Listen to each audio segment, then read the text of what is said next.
അജ്ഞാതനായ ഒരാളിന്റെ ആരും നോക്കാതെ കിടന്ന ഒരു ശവകുടീരം. ഒരു നാൾ ആ ഖബർ വളരാൻ തുടങ്ങി. പിന്നെ ഖബറിന് മേൽ വെച്ചിരുന്ന കല്ലുകളും വളർന്നു.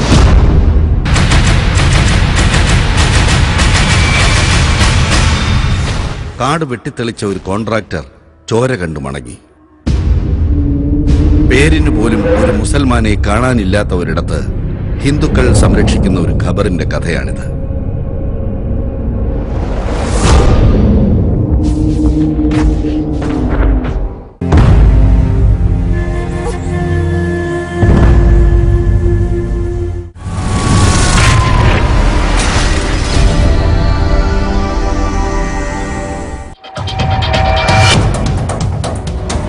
മാവേലിക്കരയ്ക്കടുത്ത് കൊല്ലക്കടവിൽ ഒരു ഖബറുണ്ട്.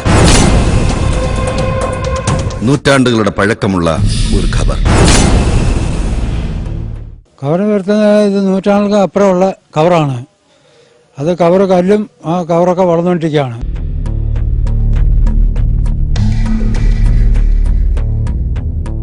ആറടിയോളം നീളവും രണ്ടു വശത്തും രണ്ട് കല്ലുകളും പാകിയ ഒരു ഖബർ പഴമക്കാരുടെ ഓർമ്മയിൽ ഇപ്പോഴുമുണ്ട്.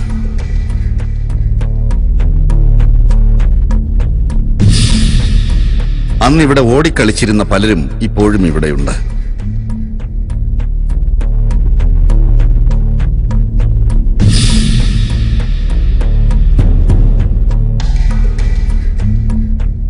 ഇവിടെ ആളെ അടക്കിയതാണ്, കവറാണിത്. എൻ്റെ ചെറുപ്രായത്തിൽ ഒരാളെ നിങ്ങളെ ഉള്ളാനിത് ഈ കവറ്.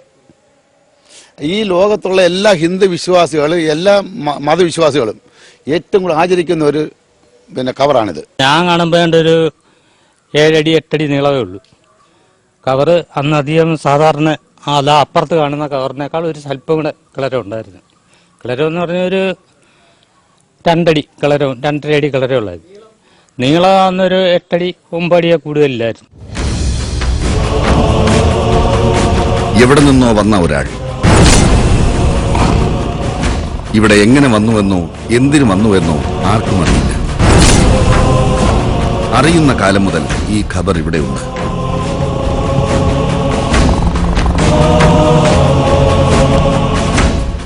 അദ്ദേഹം ആരാന്ന് നമുക്കറിയത്തില്ല. അദ്ദേഹം നമ്മുടെ കുടുംബം ഇവിടെ ആയിരുന്നു. ആ കുടുംബം പണ്ട് മുതലേ ഇവിടെ ആയിരുന്നു. ഞങ്ങൾ ഇവിടുന്ന് താമസം മാറി, മുസ്ലിം ഇല്ലാത്തതുകൊണ്ട് ഇവിടുന്ന് താമസം മാറി.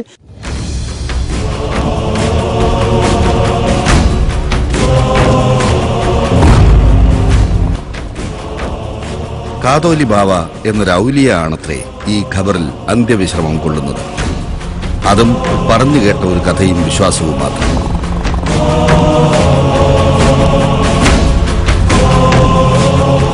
കാതോലി ബാബ എന്ന് പറഞ്ഞ ആളാണെന്ന് പറയുന്നു. നമുക്കറിയാൻ വയ്യ. കാതോലി ബാബ ഔലിയാന്ന് ഇവിടെ അറിയുന്നത്.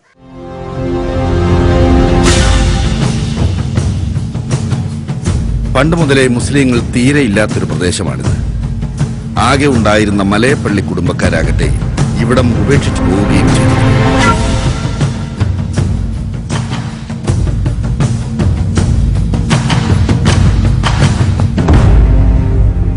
ഇവിടെ എങ്ങും മുസ്ലിങ്ങൾ എൻ്റെ ഓർമ്മയിൽ ഇവിടെ എങ്ങും താമസമില്ലായിരുന്നു. ഇത് എങ്ങനെ ഇവിടെ വന്നെന്നും ഇവിടെ അടക്കം ചെയ്തെന്നും അതൊന്നും അറിയത്തില്ല. പള്ളി ഉണ്ടായിരുന്നു ഇവിടെ? പള്ളി ഉണ്ടായിരുന്നു? ഇല്ല, ഇതേ ഉള്ളൂ. അത്ഭുതങ്ങൾ വരാനിരിക്കുന്നതേ ഉണ്ടായിരുന്നു.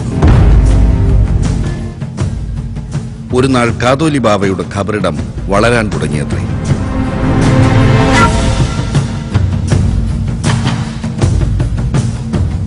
അമാനുഷികതയുടെ അടയാളം പോലെ അവിശ്വസനീയമായ ഒരു വളർച്ച.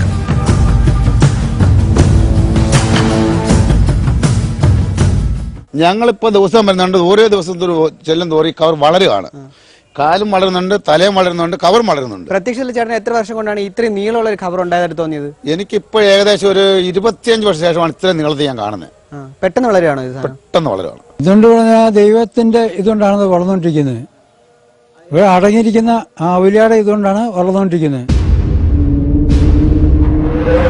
ഖബർ മാത്രമല്ല, പിന്നെ ഖബറിന്റെ ഇരുവശത്തും വെച്ചിരുന്ന കല്ലുകളും വളർന്നു തുടങ്ങി.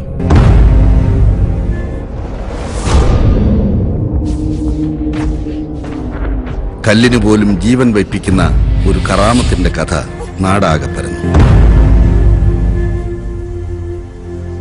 മുസൽമാന് അടക്കുമ്പോൾ കാലിനും തലയ്ക്ക് ഓരോ കല്ല് വെക്കും. ആ കല്ല് ഇത് കാട്ടുകല്ലാണ്. ഈ കാട്ടുകല്ല് എങ്ങനെ വളരുന്നുള്ള എനിക്കും അറിയത്തില്ല. എൻ്റെ ഇത്ര ഉയരത്തിൽ ആ കല്ലിരിക്കുന്നത്. ഇപ്പം ഞാൻ തിരിയൊക്കെ കത്തിക്കാൻ ചിലപ്പം വരുന്ന പറഞ്ഞാൽ ഞാൻ തൊടുമ്പം ഇങ്ങനെ തൊട്ടാലേ മണ്ടി തൊടാൻ വെക്കും. അത്രയേ ഉള്ളൂ വ്യത്യാസം വന്നിട്ടുണ്ട്. പരിസരവാസികളായ ഹിന്ദുമത വിശ്വാസികൾ അങ്ങനെയാണ് ഈ ഖബറിന്റെ മഹത്വം മനസ്സിലാക്കിയതത്രേ.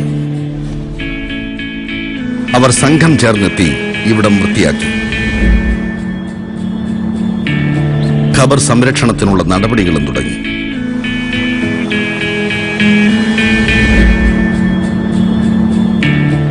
ഞങ്ങളാണ് ഇവിടെ കാര്യങ്ങൾ നടത്തിക്കൊണ്ടിരുന്നത്. ഈ വഞ്ചിക്കകത്ത് വരുന്ന പൈസ എടുത്തുകൊണ്ട് പോയിട്ട് ഞങ്ങൾ വഞ്ചി പൂട്ടി താക്കോൽ ഞങ്ങളുടെ വെച്ചെടുത്തിട്ട് ആ പൈസ ഞങ്ങൾ സ്വരൂപിച്ചാണ് ഇതൊക്കെ ഈ ഷെഡൊക്കെ ഉണ്ടാക്കി ഇവിടെ. എന്നാൽ പിൽക്കാലത്ത് ഈ പ്രദേശം മുഴുവൻ സർക്കാർ ഏറ്റെടുത്തു. ഏറെ തർക്കത്തിന് ശേഷം ഖബർ നിലനിൽക്കുന്ന പ്രദേശം മലയപ്പള്ളി കുടുംബത്തിന് നൽകി. ഈ ഖബർസ്ഥാൻ ഇപ്പോൾ മലയപ്പള്ളി കുടുംബക്കാരുടെ കൈവശമാണ്.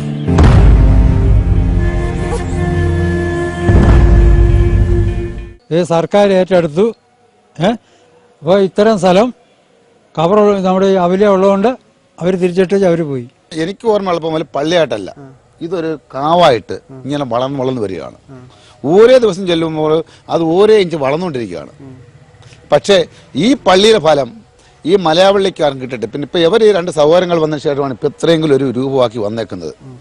ഇതിന് വർഷങ്ങളോളം കേസൊക്കെ പറഞ്ഞ് കോടതി പിന്നെ മലയാവള്ളി കുടുംബത്തിന് വേണ്ടി വിധിയാക്കി ചെയ്തിട്ടുള്ളത്. ഈ സമീപകാലത്തും ഇവിടെ അത്ഭുതങ്ങൾ നടന്നത്രേ. ഇവിടെ കാട് വെട്ടിത്തെളിച്ച ഒരു കോൺട്രാക്ടറും സംഘവും ചോര കണ്ടാണത്രേ മടങ്ങിയത്. ഖബറിന് മുന്നിലുള്ള ഒരു വൃക്ഷത്തിന്റെ വേര് മുറിച്ചപ്പോഴാണത്രേ രക്തം ധാരധാരയായി ഒഴുകിയത്. ഇതിന്റെ അപ്പുറത്തെ അഗ്രികൾച്ചർ ഫാമിന്റെ ഒരു പൈപ്പ് വെട്ടിയപ്പോൾ ഈ മരത്തിന്റെ ഒരു വേര് അവിടെ ഉണ്ടായിരുന്നു.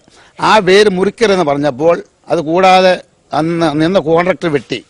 ആ സെക്കൻഡിലെ പുള്ളി അനുഭവപ്പെട്ടെന്ന് വെച്ചാൽ ആ വേരെല്ലാം മുറിഞ്ഞ് ഒരാളെ ആർത്തണ ബ്ലഡാണ് കാണുന്നത്. ഞങ്ങൾ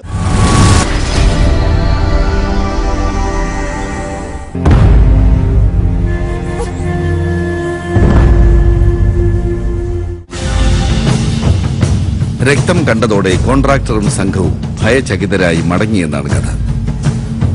ഈ കഥ പരന്നതോടെ ഇവിടേക്ക് ആളുകളുടെ ഒഴുക്കും തുടങ്ങി.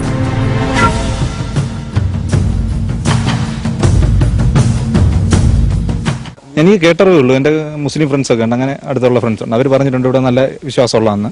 അങ്ങനെ ഞാൻ നേരത്തെ ഒരു 7ാം ക്ലാസ് പഠിക്കുമ്പം അതിൽ ഇടയ്ക്കൊക്കെ ഇവിടെ വരാറുണ്ട്. ഇടയ്ക്ക് വന്ന് ഇതുവഴി പോകുമ്പോൾ ഞാൻ കാണിക്കിടാറുണ്ട്, പ്രാർത്ഥിച്ചിട്ട് പോകാറുണ്ട്. എന്താ കാണിക്കിടുമ്പോൾ കുറച്ച് കൂടുതൽ ആത്മവിശ്വാസമുണ്ട്. ഇവിടുത്തെ ഒരു ക്ലൈമറ്റ് ഇവിടെ പ്രത്യേകിച്ച് ആരും കാണത്തില്ല ചില ഈ വൈകുന്നേരങ്ങളിൽ. അപ്പം ഒന്ന് തൊഴുതിട്ട് പോകുമ്പോൾ നമുക്ക് മനസ്സിനൊരു സന്തോഷം. ഈ ലോകത്ത് എവിടെ ഏത് ശക്തികളുണ്ടെങ്കിലും ഇവിടെ വന്ന് ഒരു നേരമെങ്കിലും നമസ്കരിച്ച് ഒരു ലക്ഷങ്ങളാ പോകുന്നത്.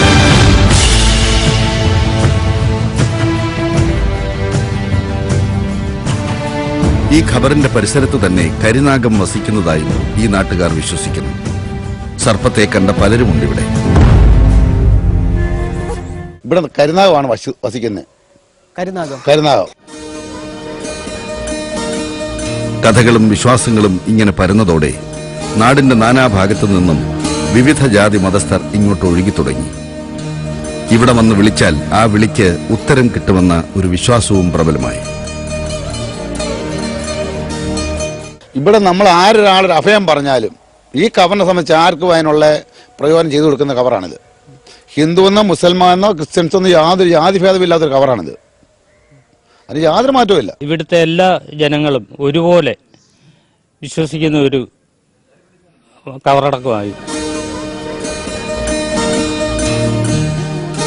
ഈ ഖബറിനടുക്കൽ വന്ന് മുട്ട പൂഴ്ത്തി വയ്ക്കുക എന്നതാണ് പരിസരവാസികൾ ഇവിടെ പ്രധാനമായും ചെയ്യുന്ന ഒരാചാരം.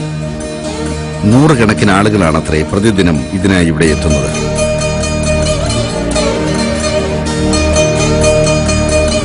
ഞങ്ങൾക്കധികം മുട്ട പതിപ്പിക്കുന്നത്, മുട്ട കൊണ്ട് പതിക്കും, പച്ചമുട്ട നേർച്ച പറഞ്ഞിട്ട് മുട്ട കൊണ്ട് പതിപ്പിക്കും.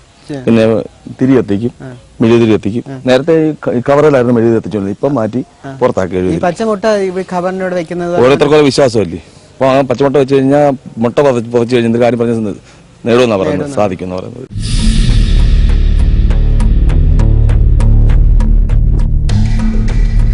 ഈ ഖബറിനടുക്കലുള്ള കിണറിൽ പാളയും കയറും സമർപ്പിച്ചാലും ഉദ്ദിഷ്ട കാര്യം നടക്കുമത്രേ.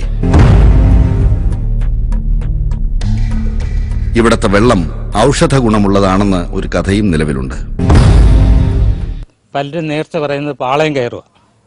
പാളയം കയറും, അത് ഇവിടെ കൊണ്ടുവന്ന് വലത്തിട്ട് അത് ഈ കിണറിനും വലത്തിട്ട് കഴിഞ്ഞ് കയറും തൊട്ടിയും കയറും ആയിട്ട് കെട്ടി വെള്ളം കോരി കാലും കൈയും മുഖവും കഴുകിയാൽ അതൊരു പ്രത്യേക ഐശ്വര്യമാണ്. അവർക്കൊരു ഉണർവുണ്ടാവും. അവർ ഉദ്ദേശിച്ച കാര്യങ്ങൾ സാധിക്കും.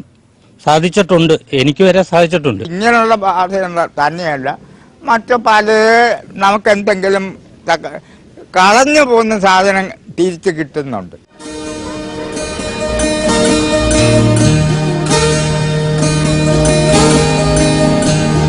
രോഗശാന്തിക്കായി നിരവധി പേരെ ഇവിടെ കൊണ്ടുവരാറുണ്ടത്രേ. ഈ സന്നിധിയിലെത്തിയവർക്ക് ഭ്രാന്ത് പോലും മാറിപ്പോയിട്ടുണ്ടെന്നാണ് കഥ. ഒരുപാട് ഭ്രാന്തുമൊക്കെ വന്ന് പിടിച്ച് കെട്ടി വണ്ടിയിലിട്ട് ഇവിടെ കൊണ്ടുവരും.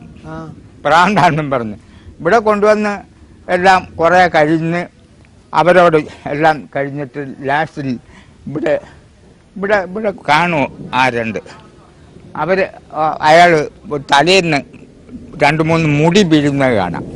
മുടി പിഴുത് ഏതാണ്ടൊക്കെ അവര് ചൊല്ലി. ആരാണ് ചെയ്യണ ഉസ്താദോ? ആരാണ് അത് ചെയ്യുന്നത്? അത് ഇവിടെ കണ്ട് നിപ്പുണ്ട് ആള്. പുള്ളി അങ്ങനെ ഇടുമ്പോഴത്തേക്ക് അങ്ങനെ ചെയ്യുമ്പോഴത്തേക്ക് അത് തീ വെച്ച് അതങ്ങ് കരിച്ച് കളഞ്ഞ് ഈ ആളിനെ തല ചുറ്റി ഇങ്ങനെ ഇച്ചിരി കഴിയുമ്പം ആ ആള് പതുക്കെ എഴുന്നേറ്റ് ഇങ്ങനെ ഒന്ന് തോഴും.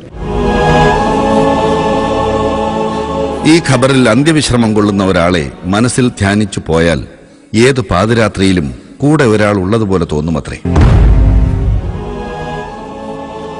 ഏത് പേടിത്തൊണ്ടനും ധൈര്യം കൊടുക്കുന്ന ഒരാശ്രയം.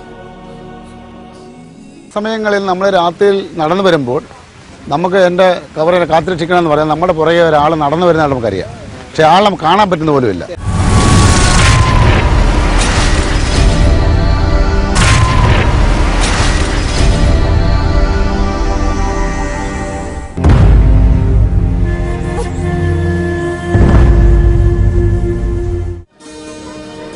ജാതി മത ചിന്തയില്ലാതെ സർവ്വമതസ്ഥരും ഇവിടെ എത്തുന്നു. നേർച്ചയും നിവേദ്യവുമായി അനുഗ്രഹം തേടുന്നു. ഞാൻ ഇവിടെ വന്ന് മിക്കവാറും ദിവസം വന്ന് തിരിയൊക്കെ കത്തിച്ച് തൊഴുത് പോകും. എന്തെങ്കിലും വീട്ടിൽ ഒരേ പിള്ളേർക്കോ എനിക്കോ എന്തെങ്കിലും അസുഖം ഉണ്ടെങ്കിൽ അങ്ങേയറ്റ വേണ്ട പ്രാർത്ഥന എന്ന് പറയുമ്പോൾ ഇവിടെ വന്ന് ഒരു കൂടി തിരി കത്തിക്കുക, ഒന്ന് തൊഴുക, അങ്ങ് മാറുപോകും. ഹിന്ദുക്കളല്ല ഇവിടെ, മുസ്ലിമാനോ ക്രിസ്ത്യാനിയെന്നോ ഇല്ല, ആരും തന്നെ ഇവിടെ പായസം കഴിക്കുന്നുണ്ട്. ഈ ഖബറും ഈ ഖബറിന് ഇരുവശത്തുമുള്ള കല്ലുകളും വളരുന്നു എന്ന കാര്യത്തിൽ ഇവിടെ ആർക്കും അഭിപ്രായ വ്യത്യാസമില്ലെന്നതാണ് മറ്റൊരു കാര്യം.